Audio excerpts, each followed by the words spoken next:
बिस्मिल्लाहिर्रहमानिर्रहीम अस्सलाम वालेकुम नाजरीन। एक लंबे अरसे बाद आज फिर आप लोगों के साथ बात हो रही है और मैं ये अच्छी तरह जानता हूँ कि आप लोगों की जानिब से कमेंट्स के अंदर लाजमी पूछा जाएगा कि अब आप कहाँ गायब थे, क्योंकि अब की बार मैं बार बार मंजर से गायब हो रहा हूँ। लेकिन क्या कह सकते हैं, टेंशन या मुसीबतें जब आती हैं तो उनका पूरा पैकेज होता है और मैं इस वक्त उसी पैकेज को इस्तेमाल कर रहा हूँ। और जो इस टाइम पीरियड में मैं मंजर से गायब रहा हूँ उसकी वजह यह कि मुझे 3 बुलेट्स हिट कर गई हैं। अब ये बुलेट्स कौन सी थी, मुझे किसने शूट किया, इन बातों को एक साइड पर रखकर हम ईरान के ऊपर बात कर लेते हैं, क्योंकि ये एक बहुत अहम मसला खड़ा हो गया है। ईरान के सदर का हेलीकॉप्टर इस वक्त गायब है। कोई कह रहा है कि वो क्रैश हो चुका है और कोई कह रहा है कि उसको अगवा कर लिया गया है। आखिर ये सब कुछ क्या हो रहा है, इस वीडियो के अंदर हम इसी को डिस्कस करने वाले हैं। ईरान के सदर के साथ इस वक्त वही हुआ है जो जनरल जियाउल हक के साथ हुआ था। फर्क बस इतना कि उनका प्लेन क्रैश हुआ था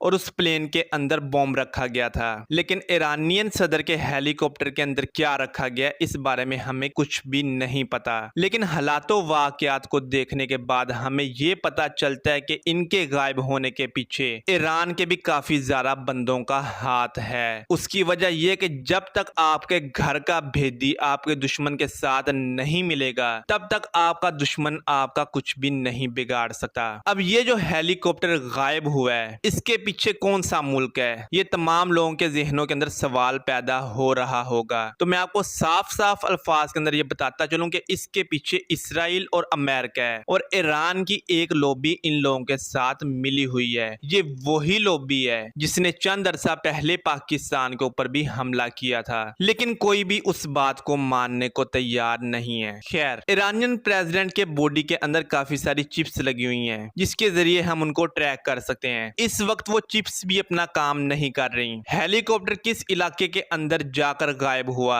इस बारे में भी कुछ पता नहीं चल रहा। रेस्क्यू मिशन के ऊपर जो लोग गए उनको भी हेलीकॉप्टर नहीं मिला। उनका ये कहना है कि अचानक उस इलाके के अंदर धुंध हो चुकी है, लेकिन धुंध कहां से आई इस बारे में भी कोई नहीं जानता। इस वक्त मौसमों को खराब करने के पीछे कौन सा मुल्क है, कौन सा मुल्क हार्ड टेक्नोलॉजी को इस्तेमाल कर रहा है और किस मुल्क को दज्जाल का इंतजार है, ये आप तमाम लोग अच्छी तरह जानते हैं। मामला कुछ इस तरह है कि इन लोगों की जानिब से एक प्रपोजल दिया गया और कहा गया कि चाइना, ईरान या रशिया के अंदर रिजीम चेंज करनी चाहिए। चाइना के अंदर रिजीम चेंज हो नहीं सकती और पुतिन को इन्होंने मारने की कोशिश की और वहां पर रिजीम चेंज करने की कोशिश की, लेकिन उसके बाद पुतिन ने इन लोगों के साथ क्या किया ये आप तमाम लोग अच्छी तरह जानते हैं। जब इनको दोनों तरफ से नाकामी का सामना करना पड़ा है तो इन्होंने ईरान के ऊपर अपने हाथ साफ किए हैं। इस वक्त ईरान के अंदर आम इंतखाबात का ऐलान हो चुका है और ईरानियन मीडिया के मुताबिक अगले 50 दिन के बाद ईरान के अंदर इंतखाबात होंगे।